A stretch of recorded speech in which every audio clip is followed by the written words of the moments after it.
Brace yourselves for the first in a two-part Fate of the Gods special. This week, mods Rowley and Osborne delve into huge choices and what it's like to bring back the Empty Lord.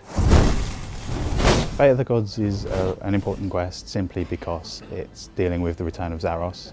All of the other gods have been able to return so far, and it's about time that Zaros got to return too. You've got an argument for saying that Zaros is probably the most important person in the 6th Age. He filters into all three of the storylines, that's Dragonkin, Elder Gods and the Stone of Jazz. So he's really going to be central, pulling the strings. He's been behind the scenes and spoken of in whispers a lot in past content, and it's about time we start exploring some of that. People just don't know what Zaros is like. They want to know what he sounds like. They want to know what he's going to do in the 6th Age. He really is the Mac Daddy of the gods. It was quite scary to be given the task of bringing Zaros back into the game, but it's also like a huge privilege as well to be able to finally deal with such an important character and be given the opportunity to do that. So many people have different expectations. He's like very evil to some, he's very good to others.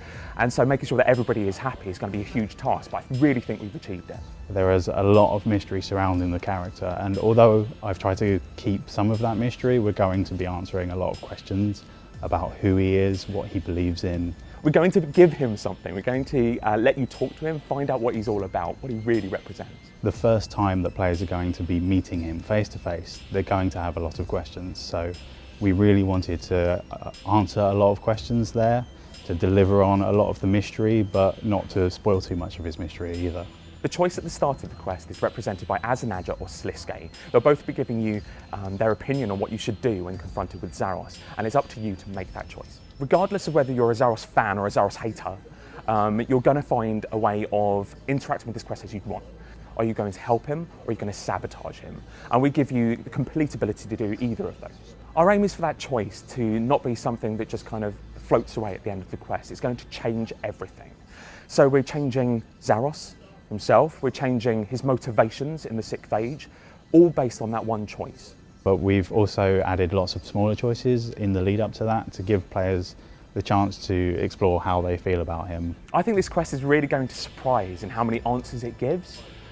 You've got the answer of who Zaros is and what his origin is. It's also going to answer a lot of questions that players aren't even asking at the moment, particularly about the history of the universe, about its creators, and about the various worlds that there are. If you're thinking about playing Fate of the Gods, and if you're not, then why not?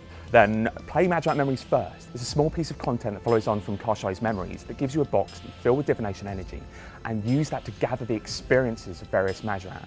Those Majorat do feature a little in Fate of the Gods, but it also, that item that you gain as a reward can be taken into the world of Fate of the Gods and will give you a unique benefit.